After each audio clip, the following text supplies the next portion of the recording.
ಒಂದು ದಟ್ಟವಾದ ಅರಣ್ಯದಲ್ಲಿ ಎಲ್ಲ ಪ್ರಾಣಿಗಳು ಅನ್ಯೋನ್ಯವಾಗಿ ಒಗ್ಗಟ್ಟಿನಿಂದ ವಾಸಿಸುತ್ತಿದ್ದವು. ಆದರೆ ಅವರವರ ಮಧ್ಯೆಯೇ ಒಬ್ಬರಿಗೊಬ್ಬರು ತಾನು ಶ್ರೇಷ್ಠ ಎಂದು ಅಹಂಕಾರದಿಂದ ಹೇಳಿಕೊಳ್ಳುತ್ತಿದ್ದರು. ಆಗ ಒಂದು ದಿನ ಮೊಲ ಎಲ್ಲ ಪ್ರಾಣಿಗಳನ್ನು ಕರೆದು ಈ ರೀತಿ ಹೇಳುತ್ತೆ. ಎಲ್ಲ ಪ್ರಾಣಿಗಳೇ ಇಲ್ಲಿ ಕೇಳಿ, ಈ ಕಾಡಿನಲ್ಲಿ ನನ್ನಂತೆ ಚುರುಕಾಗಿ ಓಡಬಲ್ಲ ಮತ್ತೊಂದು ಪ್ರಾಣಿ ಇಲ್ಲ.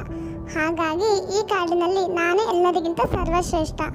ನಾನು ಬಲಶಾಲಿ ಆನೆ, ಎಲ್ಲರಿಗಿಂತ ಬಲಶಾಲಿಯಾಗಿದ್ದೇನೆ.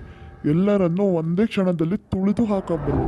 ಆದ್ದರಿಂದ ನಾನೇ ಬಲಶಾಲಿ ಹಾಗೂ ಸರ್ವಶ್ರೇಷ್ಠ. ಎಲ್ಲರೂ ತಿಳಿದುಕೊಳ್ಳಿ, ಆಯ್ತಾ? ಏನು? ನಾನು ಶಕ್ತಿಯುಳ್ಳ ಹುಲಿ. ಈ ಕಾಡಿನಲ್ಲಿ ನನ್ನನ್ನು ನೋಡಿ ಎಲ್ಲರೂ ಹೆದರುತ್ತಾರೆ. ನನಗೆ ಯಾರ ನೆರವೂ ಬೇಕಾಗಿಲ್ಲ.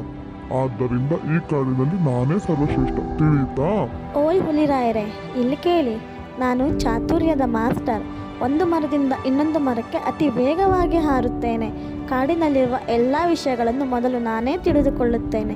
ಅದಕ್ಕಾಗಿ ನಾನೇ ಎಲ್ಲರಿಗಿಂತ ಸರ್ವಶ್ರೇಷ್ಠ ಎಂಬ ಹೆಮ್ಮೆ ನನಗಿದೆ. ಎಲ್ಲರೂ ಇಲ್ಲಿ ಕೇಳಿ. ಈ ಕಾಡಿನಲ್ಲಿ ಅತಿ ಬುದ್ಧಿವಂತ ಪ್ರಾಣಿ ಎಂದರೆ ಅದು ನಾನೇ. ಹಾಗಾಗಿ ನಿಮಗೆಲ್ಲರಿಗಿಂತಲೂ ನಾನೇ ಶ್ರೇಷ್ಠ. ಹೀಗೆ ದಿನೇ ದಿನೇ ಪ್ರಾಣಿಗಳಲ್ಲಿ ಗರ್ವ ಹೆಚ್ಚಾಗುತ್ತದೆ. ಇದರಿಂದ ಜಗಳಗಳು ಹೆಚ್ಚುತ್ತವೆ. ಒಂದು ಕಡೆ ಸರಿಯಾಗಿ ಮಳೆ ಬಾರದೇ ಇದ್ದ ಕಾರಣದಿಂದ ಕಾಡಿನಲ್ಲಿ ಮರಗಿಡಗಳೆಲ್ಲ ಒಣಗಿ ತಿನ್ನಲು ಆಹಾರ ಹಾಗೂ ಕುಡಿಯಲು ನೀರು ಸಹ ಇಲ್ಲದೆ ಪ್ರಾಣಿಗಳೆಲ್ಲ ಬಳಲುತ್ತಿರುತ್ತವೆ. ಇದನ್ನೆಲ್ಲ ಗಮನಿಸುತ್ತಿರುವ ಒಂದು ಚಿಕ್ಕ ಗುಬ್ಬಚ್ಚಿಯು ಈ ರೀತಿ ಹೇಳುತ್ತೆ. ನೋಡಿ ಗೆಳೆಯರೇ, ಕಾಡಿನಲ್ಲಿ ಸರಿ ಮಳೆ ಬಾರದೇ ಇದ್ದ ಕಾರಣ ನಾವೆಲ್ಲ ಆಹಾರ ನೀರು ಇಲ್ಲದೆ ಬಳಲುತ್ತಿದ್ದೇವೆ. ಆದರೆ ನೀವೆಲ್ಲ ಒಗ್ಗಟ್ಟಿನಿಂದ ಇರುವ ಬದಲು ಈ ರೀತಿ ದಿನ ಜಗಳವಾಡುತ್ತಾ ಇದ್ದರೆ ಹೇಗೆ? ಅದಕ್ಕೆ ನಾವೆಲ್ಲ ಕಾಡಿನ ರಾಜ ಸಿಂಹನ ಬಳಿ ಹೋಗಿ ಪರಿಹಾರವನ್ನು ಕೇಳೋಣ. ಹಾಗೆಯೇ ಆಗಲಿ. ನನಗೆ ಈ ಗುಬ್ಬಚ್ಚಿಯ ಮಾತು ಸರಿ ಅಂತ ಅನ್ನಿಸ್ತಾ ಇದೆ. ನಾವೆಲ್ಲ ಈಗಲೇ ಒಟ್ಟಾಗಿ ಕಾಡಿನ ರಾಜರಲ್ಲಿ ಹೋಗಿ ಪರಿಹಾರವನ್ನು ಕೇಳೋಣ. ಹೌದು, ನಮಗೂ ಇದು ಸರಿ ಅಂತ ಅನ್ನಿಸ್ತಾ ಇದೆ. ಹೌದು, ನೀವೆಲ್ಲ ಹೇಳುತ್ತಿರುವುದು ಸರಿಯಾಗಿಯೇ ಇದೆ ಗೆಳೆಯರೇ.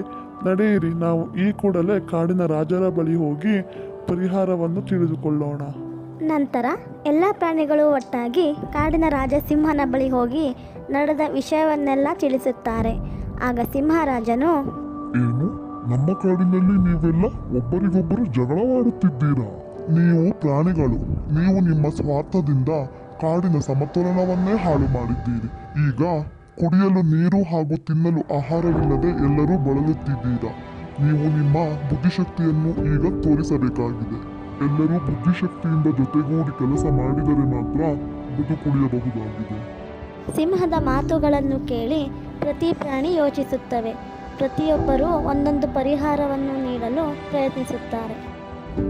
ಗುಬ್ಬಚ್ಚಿ ಹಕ್ಕಿಯು ಎತ್ತರಕ್ಕೆ ಹಾರಿ ದೂರದ ಹಾಗೂ ಅಕ್ಕಪಕ್ಕದ ಕಾಡಿನಲ್ಲಿರುವ ಆಹಾರ ಹಾಗೂ ನೀರಿನ ಮಾಹಿತಿಯನ್ನು ತಂದು ಕೊಡುತ್ತದೆ. ಮೊಲ ಎಲ್ಲೆಲ್ಲಿ ಆಹಾರವಿದೆವೆಂದು ಎಲ್ಲರಿಗೂ ದಾರಿಯನ್ನು ತೋರಿಸುತ್ತದೆ. ಮಂಗ ಮರದಿಂದ ಹಣ್ಣುಗಳನ್ನು ತಂದು ಎಲ್ಲರಿಗೂ ಹಂಚುತ್ತದೆ. ನರಿ ಬುದ್ಧಿವಂತಿಕೆಯಿಂದ ಆಹಾರವನ್ನು ಹೇಗೆ ಸಂಗ್ರಹಿಸಬೇಕೆಂದು ಎಲ್ಲರಿಗೂ ತಿಳಿಸುತ್ತದೆ. ಹುಲಿ ಯಾರಿಗೂ ಅಪಾಯ ಬಾರದಂತೆ ಎಲ್ಲರಿಗೂ ಕಾವಲಾಗಿ ರಕ್ಷಣೆ ನೀಡುತ್ತದೆ. ಕೊನೆಗೆ ಕಾಡಿನಲ್ಲಿ ಮಳೆಯಾಗಿ ಹೊಸ ಹೊಸ ಹಸಿರು ಮರಗಳು ಹುಟ್ಟುತ್ತವೆ. ಇದರಿಂದ ಹಣ್ಣು ಹಂಪಲುಗಳು ಎಲ್ಲ ಬೆಳೆದು ನದಿ ಹಾಗೂ ಕೆರೆ ಕಟ್ಟೆಗಳು ಸಹ ತುಂಬುತ್ತವೆ. ಕಾಡು ಮೊದಲಿನಂತೆಯೇ ಹಚ್ಚ ಹಸಿರಾಗಿ ಎಲ್ಲ ಪ್ರಾಣಿಗಳು ತಮ್ಮ ಗರ್ವವನ್ನು ಬಿಟ್ಟು ಒಗ್ಗಟ್ಟಿನಿಂದ ಅನ್ಯೋನ್ಯವಾಗಿ ಖುಷಿಯಿಂದ ಬಾಳುತ್ತವೆ. ಆಗ ಕಾಡಿನ ರಾಜ ಸಿಂಹ ಹೀಗೆ ಹೇಳುತ್ತೆ. ಈಗ ನೀವು ಎಲ್ಲರೂ ಕಲಿತಿದ್ದೀರಿ, ಪ್ರೀತಿ, ಸಹಕಾರ ಮತ್ತು ಒಲವೇ ನಮ್ಮ ಶಕ್ತಿ ಎಂದು. ನಾವು ನಮ್ಮ ಕಷ್ಟಗಳನ್ನು ಒಗ್ಗಟ್ಟಿನಿಂದ ಎಲ್ಲರೂ ಒಂದಾಗಿ ಎದುರಿಸಬೇಕು. ಹೌದು, ನೀವು ತುಂಬಾ ಬುದ್ಧಿವಂತ ರಾಜ. ನಾವು ಇನ್ನು ಮುಂದೆ ಈ ಕಾಡಿನ ನಿಯಮವನ್ನು ಎಲ್ಲರೂ ಸೇರಿ ಪಾಲಿಸುತ್ತೇವೆ. ಒಳ್ಳೆಯ ನಾಯಕರ ಮಾರ್ಗದರ್ಶನದಲ್ಲಿ ಸಹಕಾರ, ಪ್ರೀತಿ ಮತ್ತು ಜವಾಬ್ದಾರಿ ನಮ್ಮ ಬದುಕನ್ನು ಸುಲಭವಾಗಿಸುತ್ತದೆ. ಈ ಕಥೆ ನಿಮಗೇನಾದರೂ ಇಷ್ಟ ಆದರೆ ಪ್ಲೀಸ್ ಲೈಕ್ ಆ್ಯಂಡ್ ಸಬ್ಸ್ಕ್ರೈಬ್ ಮಾಡಿ friends. Thank you for watching.